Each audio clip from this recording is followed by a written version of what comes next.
السلام عليكم ورحمة الله وبركاته. ازيكم عاملين ايه؟ يا رب تكونوا بخير وفي احسن حال. اهلا بكم في فيديو جديد.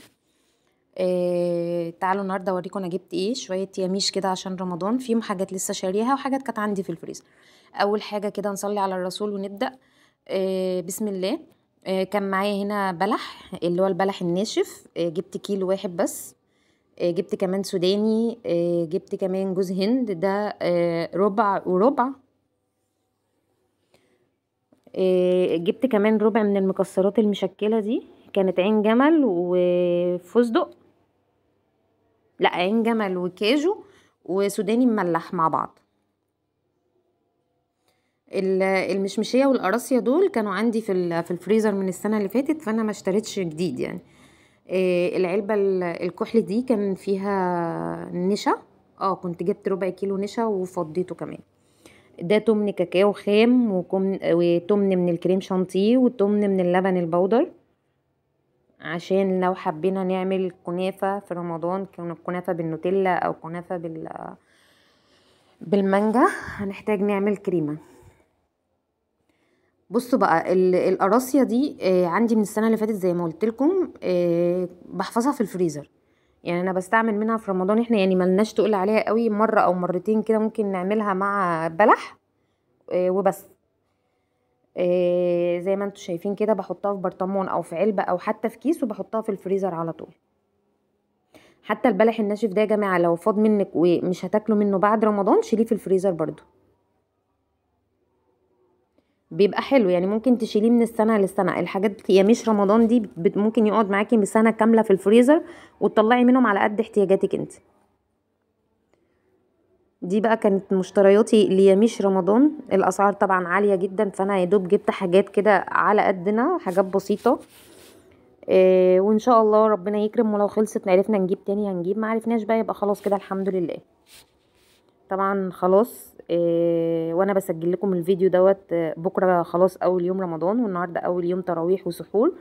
فكل سنه وانتم طيبين.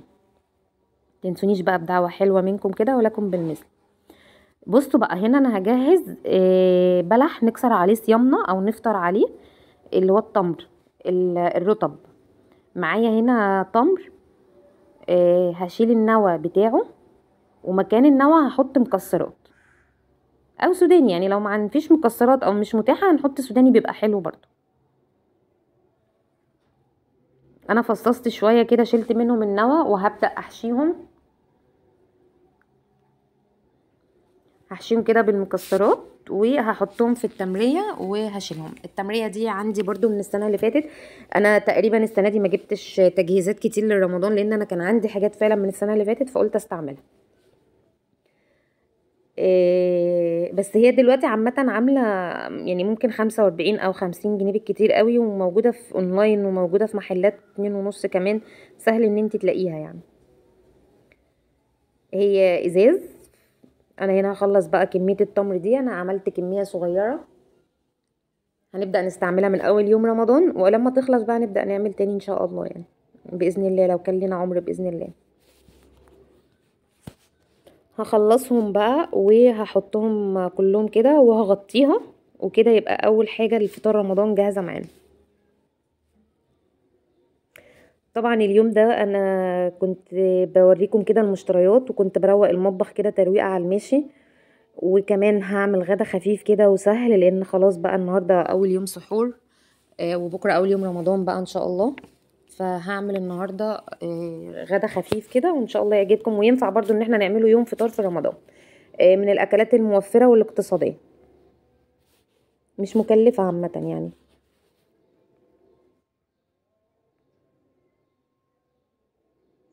هخلص بقى باقي التمر، وهوريكم بقى شكله في التمرية في الاخر.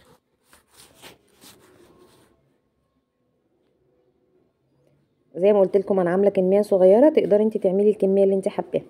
وبرده لو ما عندكيش مكسرات، السوداني بيمشي، يعني ممكن نحشيها سوداني ساده او سوداني مملح. بصوا هنا بقى انا كنت خلصت خلاص، حطيتهم في التمريه كده وجهزتهم.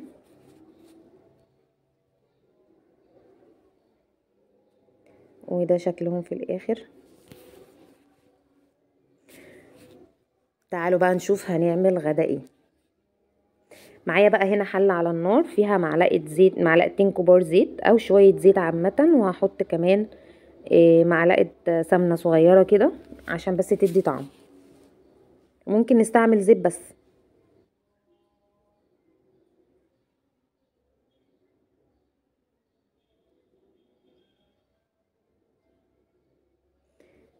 دي طبعا من الزبدة اللي كنا عاملينها من وش اللبن، انا بحب استعملها في الاكل، بتبقى طعمها حلو قوي وبتدي ريحة حلوة كده.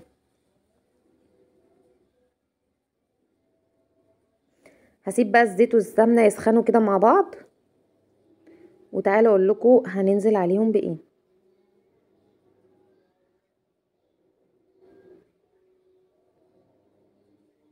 احنا النهارده هنعمل كشري اسكندراني او كشري عدس اصفر. معايا هنا كوبايه من الرز وعليها كوبايه من العدس، غسلاهم كويس جدا ومصفياهم، واول الزيت ما سخن هننزل عليهم هننزل عليه كده بالعدس والرز مع بعض. هفضل بقى اشوح فيهم واقلب فيهم لحد ما العدس والرز كده كل حبايه فيهم تتغلف من الزيت والزبده وينشفوا كده ويطشطشوا، او يدوني صوت خرفشه كده. خلاص يبقى كده جاهز معايا ان انا ازودها. ممكن لو اول مره هتعمليه جربي في كميه صغيره، يعني ممكن نص كوبايه رز وعليها نص كوبايه عدس. هنزل بقى بباقي الكميه دول اخر شويه معايا، صفيتهم كده وهحمرهم كويس جدا زي ما قلت لكم.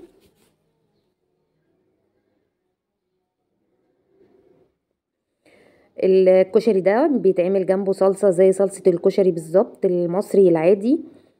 بس انا ما عملتش صلصه بصراحه جنبه، انا كنت كده عايزه اعمل اي حاجه سريعه فعملته، وعملت جنبه بيض مسلوق وحمرت كمان البيض في زبده. هحمر بقى كويس جدا زي ما قلت لكم، الرز مع العدس لازم نشوحهم كويس قوي، ولازم نزيدهم بميه مغليه. هنا هزود ملح وهزود شويه كمون.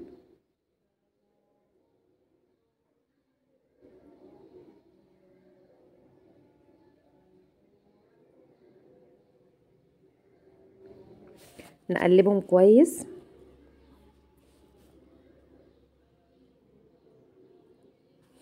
انزلوا بقى تحت في الكومنتات كده، كل واحده فيكم تقول لي كده ان شاء الله باذن الله ناويين تفطروا ايه بكره، او هتعملوا ايه على الفطار بكره، وادوني افكار.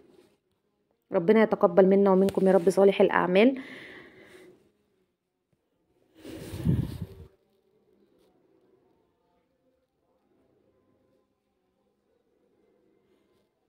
ان شاء الله باذن الله يكون رمضان جبر خاطر لينا كلنا يا رب، اللهم امين. نقلب بقى كويس جدا. هملح بقى، احط الملح اللي انا عايزاه. انا في الاخر زودت كمون كمان، بس كانت الكاميرا فاصله. وهحط مكعب مرقه.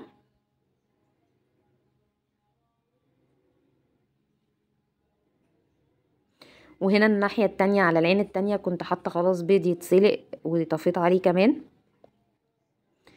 هزود بقى زي ما قلت لكم، هنزود بميه مغليه.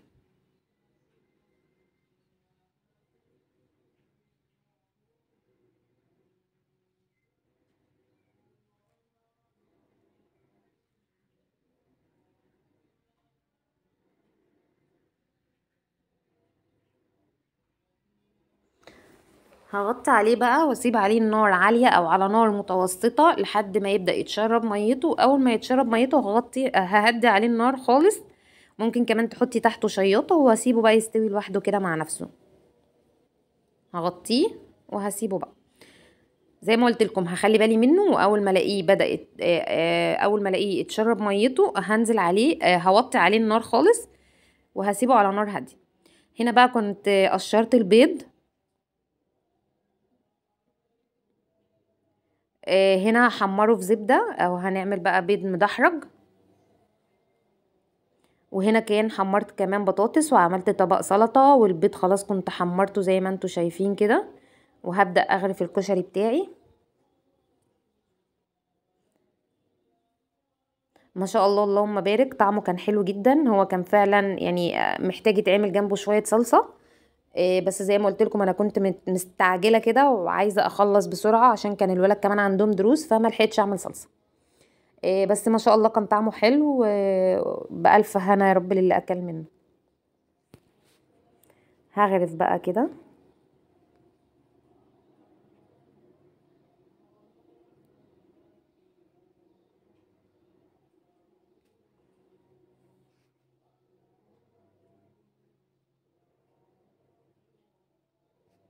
بص الرز مفلفل خالص، مش معجن، مش لازق في بعضه، ومش عامل قعر كمان في الحله ولا لازق في الحله خالص. كانت غدوه حلوه قوي، خفيفه كده وسهله وسريعه ومش مكلفه خالص، ومن الاكلات الشعبيه الاقتصاديه، واكيد هتنفع برضو كفطار في رمضان. بصوا بقى الاكل تحفه ما شاء الله. اتفضلوا معانا بقى وبألف هنا.